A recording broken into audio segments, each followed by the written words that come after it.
Mucho gusto en saludarlas.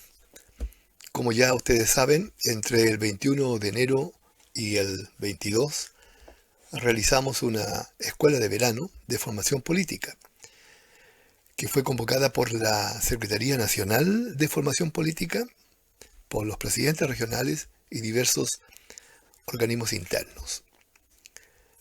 En esta ocasión quiero invitarles a conocer y escuchar la exposición de Eugenio Tironi Barros, sociólogo, ensayista, analista político. Eugenio tiene una extensa historia y un currículum muy grande, pero mencionemos algunas cosas. Estuvo en los orígenes de la fundación del MAPU. También fue investigador en los orígenes de la Universidad de Academia de Humanismo Cristiano. Participó activamente en el movimiento de renovación socialista. Se tituló como sociólogo en la Escuela de Altos Estudios en Ciencias Sociales en París, nada menos que bajo la guía del profesor Alain Touraine. En 1986 comenzó ya a trabajar en el diseño estratégico de lo que fue el plebiscito por el no. En el 88 escribió un libro, Los silencios de la revolución, en respuesta a otro libro de Joaquín Lavín, La revolución del silencio. Imaginarán ustedes la controversia que se armó en torno a esas dos publicaciones. Fue director de comunicaciones del presidente Elwin, también colaboró con el presidente Lagos. Desde el 2015 ha formado parte de la Academia de Ciencia Política, profesor de la Escuela de Gobierno de la Universidad Católica, consultor independiente, analista, ensayista social y político, autor de una importante cantidad de libros que han abordado la contingencia hasta el punto de entregar otro libro, nos va a ilustrar de aquello en su exposición, que seguramente también será motivo de mucha conversación. Queremos agradecerle a Eugenio el que nos haya acompañado en esta escuela de verano y sobre todo a la calidad, profundidad y densidad de su exposición. Y por eso mismo queremos invitarlos a ti, a ustedes, a que lo vean y lo escuchen, porque nos ayuda a poder ampliar nuestra mirada de la contingencia y del momento político actual. Mira, aquí estamos con un material. Gracias, Ángel. Ya, todos Ah, somos oídos. Oye, mira, para hacerla corta, me dice te ayuda a memoria para no perderme, que en general contiene, a ver, esto que no me anda nomás, pero ya, contiene muchos elementos de un librito que voy a sacar el 1 de marzo, que, que Pero ya que trata de, estamos, ya que estamos impacientes, podrías tirarlo ya a la venta. Qué bueno, ok. trata Gracias. de entender un poco lo que ha pasado pues, en este tiempo tan vertiginoso, digamos, Eh, de la historia de Chile a partir del 18 de octubre del 2019. Entonces, lo que yo lo voy a plantear de un modo muy sintético, muy esquemático. Así que ustedes vean, déjame ponerlo de otra manera esta cosa. Ya, muy esquemático para que se entienda. Yo creo que la interpretación de este último periodo de la historia chilena está muy basada en lo que fue el 18 de octubre, que fue un evento que a todos nos pidió por sorpresa. Todos decimos que no, que lo teníamos previsto, pero en realidad a todos nos pidió por sorpresa, creo yo. Eh, y este hecho que muchos quieren olvidar y otros rememoran con nostalgia, lo concreto es que ha marcado profundamente la historia reciente de Chile, el último par de años a lo menos. Y aquí en esto influyeron, a mi juicio, los siguientes factores. O sea, uno dice, bueno, ¿qué provocó el 18 de octubre? Hay miles de tesis sobre eso y se seguirán haciendo tesis, pero yo al menos destacaría los siguientes factores. Uno, primero, nosotros tenemos un problema con el crecimiento económico que se ha venido estancando más o menos de 2009, 2010. Y el crecimiento fue, digámoslo así, el cemento de la cohesión social chilena bajo el tipo de convivencia y de desarrollo que concordamos tener. Y sin ese ingrediente, sin este combustible, o si usted quiere, sin esta droga de crecimiento, las cosas todas se comenzaban a complicar. Y se comenzaron a complicar porque las personas sentimos todos que la escala se había detenido, o sea que las posibilidades de movilidad social, de ascenso, de progreso, que habían tenido nuestros padres o nuestros abuelos, ya no las tienen las nuevas generaciones. El 2019 fue un punto crítico en el cual los jóvenes que se ingresaban al mercado de trabajo comenzaron a tener remuneraciones más bajas que las que habían obtenido sus padres cuando entraron al mercado de trabajo. O sea, todo el rendimiento de la educación en ese sentido, que se ha expandido en forma violenta, digamos, es un rendimiento cada vez más decreciente. Se produce la crisis de las instituciones, o sea, el tema de la corrupción, del financiamiento irregular de la política, lo que pasa con Carabineros, Fuerzas Armadas. O sea, no hay institución chilena que no padezca de una crisis durante este periodo.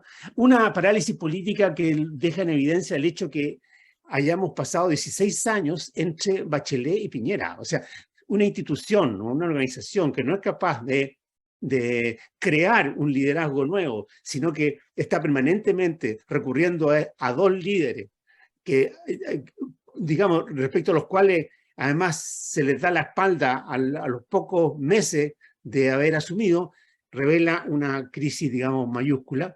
Y a esto se suma, yo creo que hay un factor al cual yo le imputo bastante importancia, que es lo llamé el wokismo, digamos. Esto viene de una noción, un concepto de los gringos que hablan de woke, que toda esta cultura un poco que viene mucho de la universidad anglosajona, de que promueve el cambio en el plano básicamente cultural, y que tiene que ver con la disidencia, con las minorías, con una relación distinta con la naturaleza. Toda una serie de demandas o de aspiraciones de índole más bien cultural que en Chile tomaron un peso muy relevante, como lo vimos en la convención. Y eso a partir fundamentalmente de la expansión de la educación, dado que estas ideas, digamos, han tenido como nicho las universidades. Y yo creo que todo esto desemboca en una solución milagrosa, luego de haber estado en un momento prácticamente de crisis institucional, de lo que va de octubre a noviembre. O sea, estuvimos a punto, digamos, de un quiebre de la democracia muy grave. En este acuerdo del 15 de noviembre, que yo lo considero milagroso, yo creo que esto, cuando se hagan los anales de la República, si es que alguna vez se hacen, esto debería estar marcado como una de las genialidades, digamos, de la clase política chilena, de haber alcanzado ese acuerdo, que consistió básicamente en decir, esto lo vamos a canalizar, esta energía, esta violencia, este caos, estas ilusiones, las vamos a canalizar a través de una nueva constitución, y se establece un procedimiento, a partir de lo cual yo diría que se inaugura un momento refundacional. Piense usted que veníamos de Piñera, que Piñera había derrotado a Bachelet precisamente porque Bachelet había aspirado a hacer cambios demasiado profundos. De ahí veníamos, ¿no es cierto? Viene el 18 y se retoma el momento fundacional aún con más radicalidad de lo que había expresado la Bachelet y la nueva mayoría. Y esto se expresa en la convención y en Gabriel Boric. La convención y Boric son los hijos, digámoslo así, predilectos de este momento refundacional. Y lo de la convención es súper importante. Hoy día como que todos le hemos echado tierra y nadie quiere hablar de ella, pero creo que es importante recordar lo que pasó. El plebiscito de entrada, en el fondo, lo que se dijo fue básicamente fuera que queremos una nueva constitución a través de un nuevo organismo y sin participación de los parlamentarios, ¿no es cierto? Ese fue el mensaje. O sea, si vamos a refundar, refundamos en serio, sin ninguno de los actores del pasado. Luego la elección de convencionales nos dio una señal también en el mismo sentido. La derecha quedó sin un tercio, o sea, toda la arquitectura de la convención se basaba en darle a la derecha capacidad de veto, porque ella obtendría de todos modos un voto superior al tercio. No consiguió el tercio, con lo cual todo el edificio se vino abajo. ¿Ah? Los partidos cancelados, el PPD ¿cuánto sacó? 1, o 2, 3, 4, nada.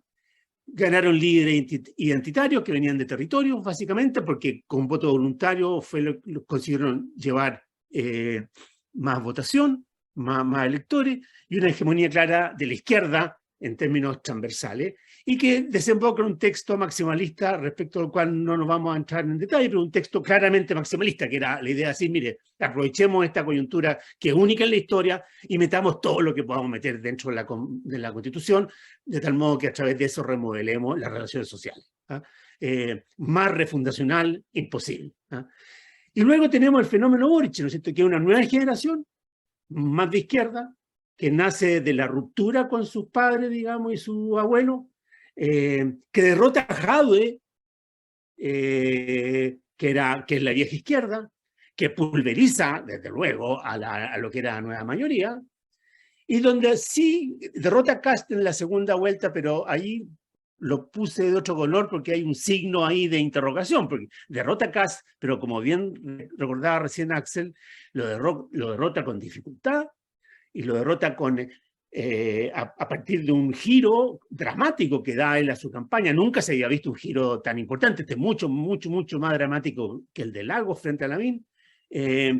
Y ya eso prendió una luz de alarma respecto a que quizá este momento refundacional estaba llegando a su agotamiento, como lo vimos inmediatamente después.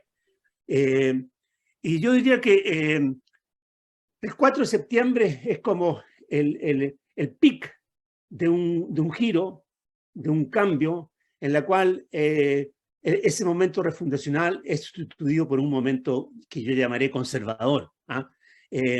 Los factores para esto son varios también. Uno, la conducta de los convencionales, ¿no es cierto? La manera de comportarse en los convencionales, su desempeño, fue un factor que produjo mucha irritación, mucho miedo. O sea, si ese es el Chile, si lo que estamos viendo ahí, en ese escenario, es el Chile del futuro, no queremos ese Chile.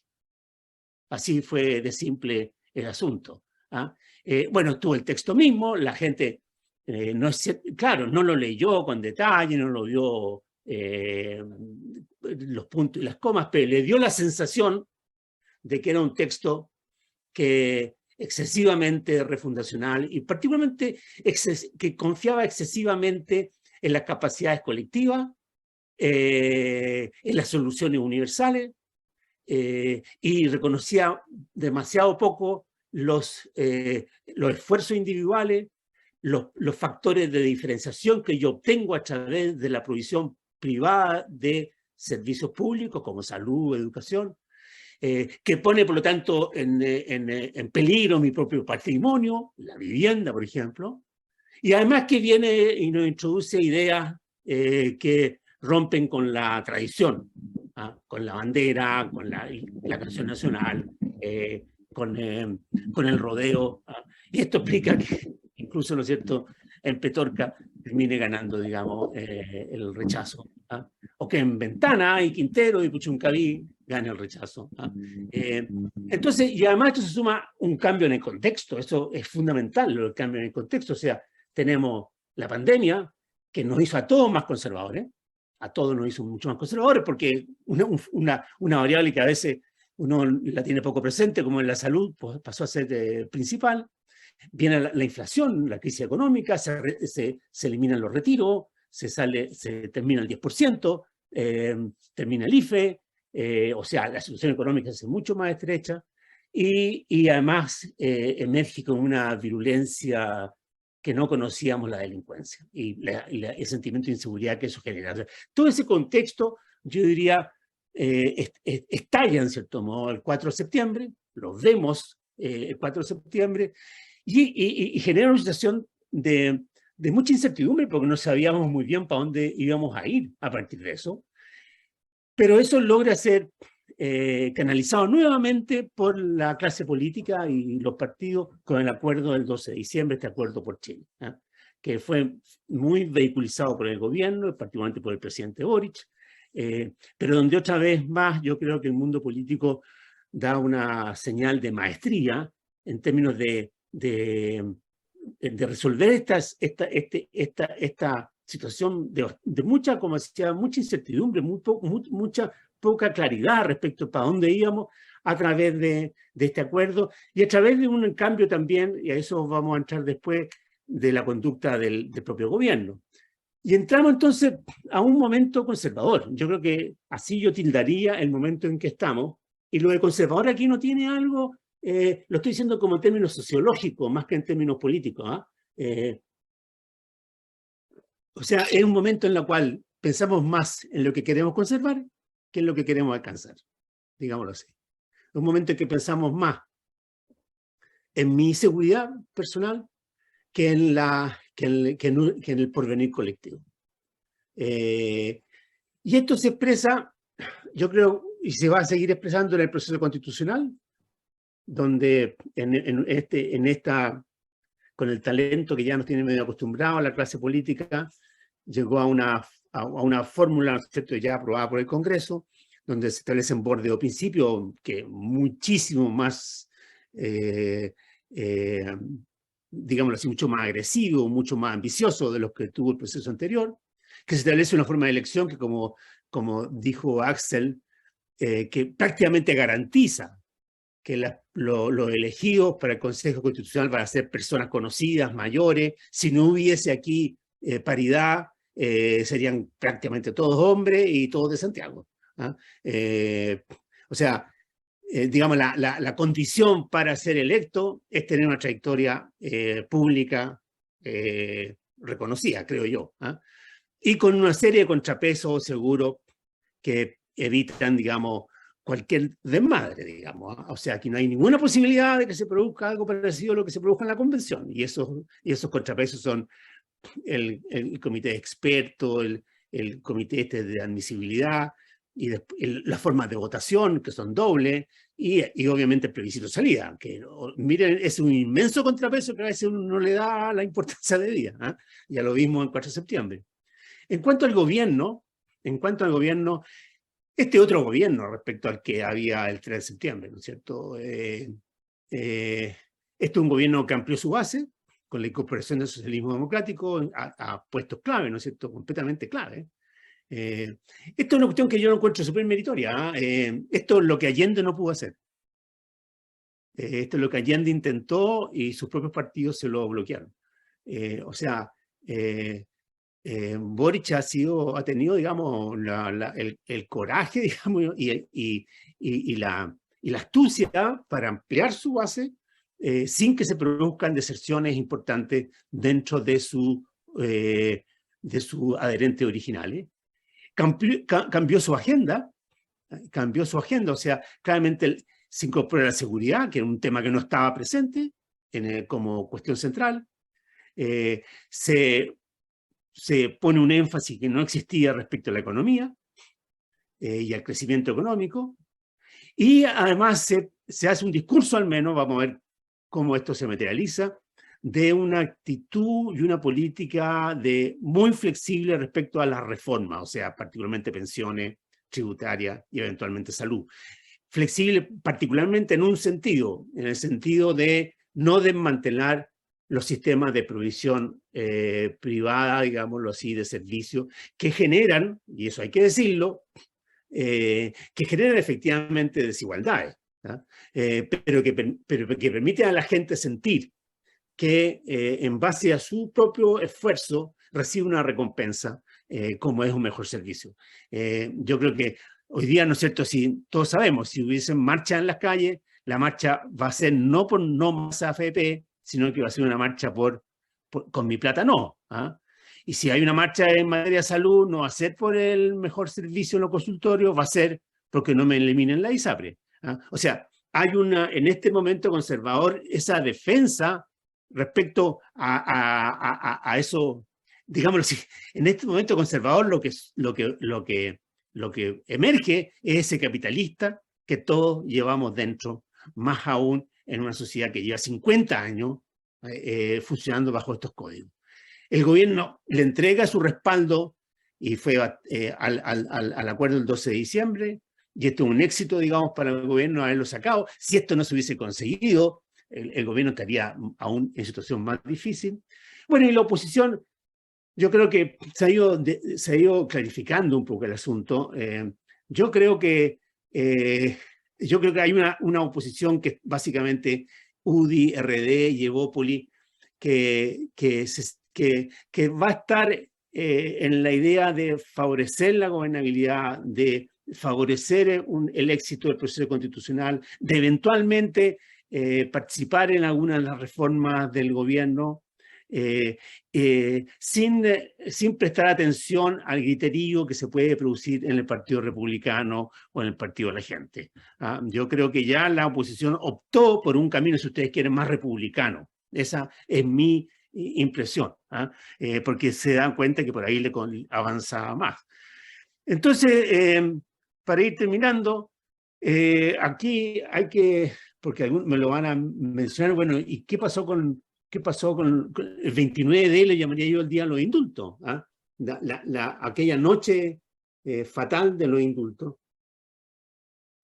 que claramente genera una situación inesperada, digamos. O sea, son los indultos a los presos de la revuelta, este indulto a Mateluna, que nadie lo tenía en el radar, están las famosas desprolijidades, con todo lo que implica después, y están las explicaciones que da el presidente, ¿no es cierto? Porque en ese sentido aquí hay cuatro fenómenos en uno, ¿no?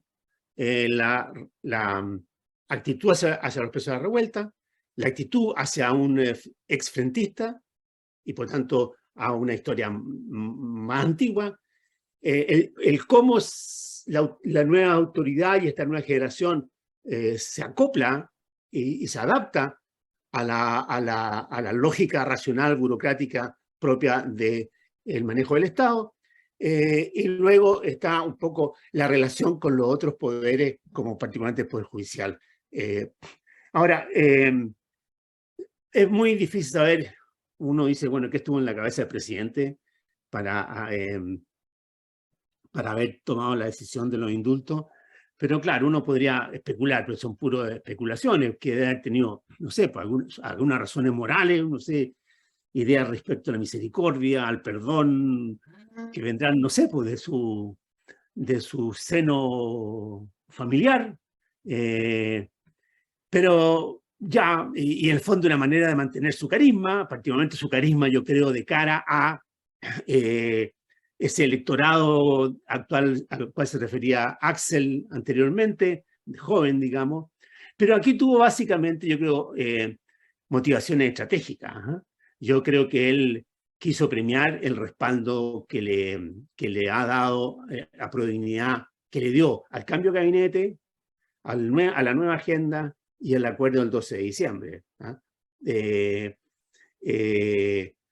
O sea, premiarlo por no haberle dado la espalda como lo hicieron con Allende.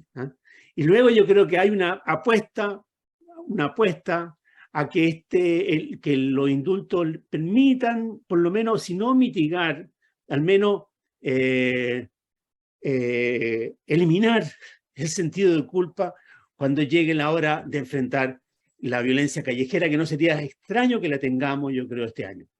No digo que vamos a tener un 18 de octubre, pero vamos a tener más protestas puntuales en una situación económica y política difícil como la tenemos. Ahora, eso puede haber sido la motivación, estoy, como digo, completamente especulando. Ahora, los efectos los sabemos, digamos, ha tenido efectos muy desastrosos, digamos, un conflicto institucional con el Poder Judicial, que más o menos ya se ha resuelto básicamente con la entrada del nuevo ministro Cordero, que es del completo agrado, digamos, del Poder Judicial. O sea, es un triunfo del Poder Judicial. Con el acuerdo de seguridad tuvo un efecto bastante negativo porque se cayó la mesa. Ahora, eso tiene costos para la derecha también, y entonces no sería raro que ese acuerdo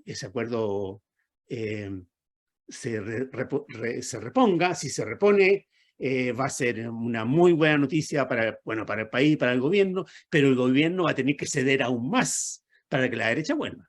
O sea, aquí las penitencias que va a tener que pagar por el indulto van a ser de marca mayor. ¿Ah? Bueno, perdón.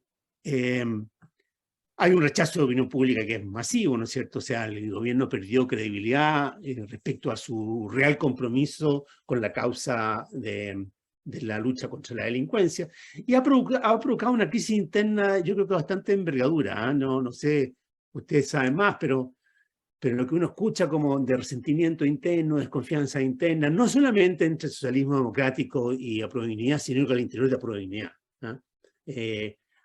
Tensionó muchas relaciones internas. Entonces, el 29D, digámoslo así, es una fecha casi tan fatal como el 4S. Y que yo creo que para salir de su efecto, el gobierno tiene que hacer concesiones importantes. Porque yo o sea, si el gobierno se queda inmovilizado, cuestión que no ha hecho, quiero decir, no ha hecho, yo creo que podríamos acercarnos a una crisis de gobernabilidad. Entonces, esto yo creo que más bien obliga y ha obligado y obligará al gobierno a acentuar lo que podríamos llamar la inflexión conservadora que viene del 4 de septiembre. Y esto va a significar nuevos Valencias. Valencia, ¿no es cierto?, el fiscal nacional fue, en el fondo, rendirse ante las demandas de los senadores y particularmente de la derecha. Bueno, habrá que rendirse muchas veces más para evitar, digamos, la crisis de gobernabilidad que gatilló lo del 29 de diciembre. Termino haciendo una cierta proyección para el año que viene, para este año que ya se inició. Yo creo que el proceso constitucional va a avanzar sin mayores problemas, sería mi pronóstico, pero también con poca emoción, bastante frío, bastante burocrático. Yo creo que casi va a salir, digamos, de la prensa, se va a mantener en la prensa escrita, digamos, pero no va a ser tema de los matinales, no va a ser tema de las redes sociales, bastante técnico, donde la gran pregunta que se abre, yo creo que es válido abrirla incluso, es qué pasa con el plebiscito de salida. O sea, hay un riesgo de que este proceso sea tan opaco